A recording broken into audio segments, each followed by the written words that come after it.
আমি সিলেট থেকে বলছিলাম। আমার প্রশ্ন ছিল, ডাক্তাররা যে প্রেসক্রিপশন লেখে, তো তারা তো ওই ওষুধ কোম্পানির বিভিন্ন প্ররোচনায় এই ওষুধগুলা লেখে। নিয়ম ছিল ওষুধের গ্রুপ লেখা, জেনেটিক নাম লেখা, কিন্তু সেখানে লেখে হচ্ছে ডাইরেক্ট কোম্পানি যেটা প্রভাবিত করে সেটার নাম লেখে। এটা কি ডাক্তারদের জন্য হারাম বা হালাল, আমাকে একটু বলবেন? ধন্যবাদ আপনাকে। সমসাময়িক একটি গুরুত্বপূর্ণ প্রশ্ন করেছেন আপনি। আমাদেরকে এক ভাই প্রশ্ন করেছেন, ডাক্তাররা যে প্রেসক্রিপশন লিখেন সেটা তো কখনো কখনো দেখা যায় যে কোম্পানির প্রভাবের কারণে ওই কোম্পানি যে ওষুধটা উৎপাদন করে ওইটাই লেখেন।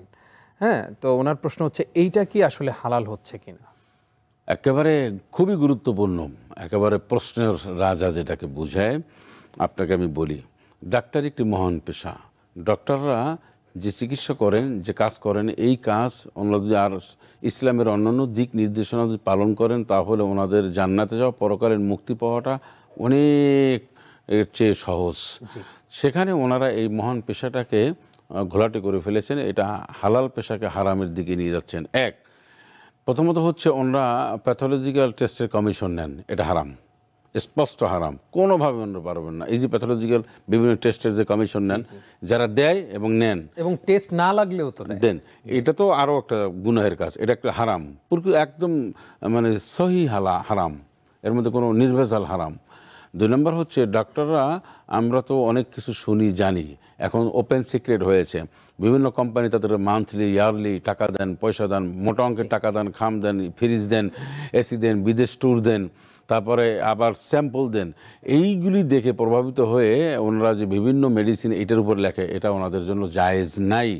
কারণ উনি ওনার যেটা শুদ্ধ মনে হবেন, যেটা ভালো মনে করবেন, সেটাই লিখবেন। কোম্পানি যদি ওনাকে পার্সু করেন, কোম্পানি যদি ওনাকে পুশ করে এই কাজটি করান, কোম্পানি প্রভাবে যে কাজটি করেন, তাহলে ওনার গুনাহ হবে। আরেকটা হচ্ছে, আমি আরেকটু বলে রাখি, ডাক্তারদের বিষয়ে বলছি। ডাক্তারদের বিষয়টা হচ্ছে যে ওনারা এই কাজটি যেন না করেন। হ্যাঁ, ওনারা এই কাজটি যে করেন, স্যাম্পল নেন, স্যাম্পল বিক্রি করেন। উনি কোনো স্যাম্পল নিতে পারেন, ওষুধের যে তৈরি করার যে মেনু বা তৈরি করার যে বিষয়টি, উনি এটা ওনার ইয়ার জন্য, নলেজের জন্য, জানার জন্য উনি কিন্তু এটা সংগ্রহ করতে পারেন, দেখতে পারেন, কোনো সন্দেহ নেই। কিন্তু এটা একটা বিজনেস হিসাবে নেওয়া, হ্যাঁ, এবং এইটার অনুযায়ী ইস্তেকামত থাকা, এটার উপরে আমল করে রোগীদেরকে এই প্রেসক্রিপশন লেখা, এটা জায়েজ নেই।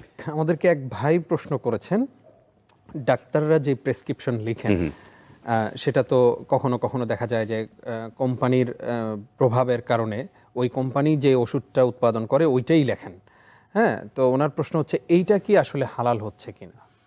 একেবারে খুবই গুরুত্বপূর্ণ, একেবারে প্রশ্নের রাজা যেটাকে বোঝায়।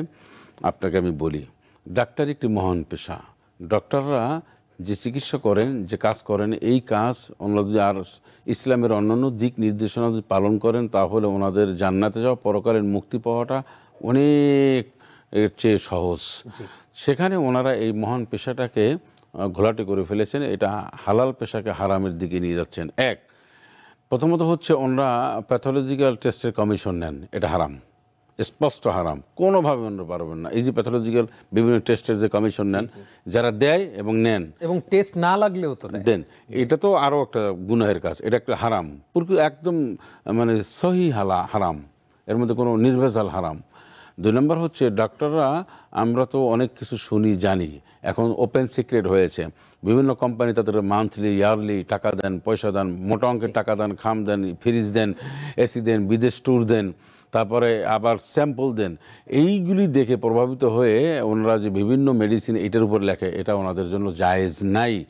কারণ উনি ওনার যেটা শুদ্ধ মনে হবেন, যেটা ভালো মনে করবেন, সেটাই লিখবেন। কোম্পানি যদি ওনাকে পার্সু করেন, কোম্পানি যদি ওনাকে পুশ করে এই কাজটি করান, কোম্পানি প্রভাবে যে কাজটি করেন, তাহলে ওনার গুনাহ হবে।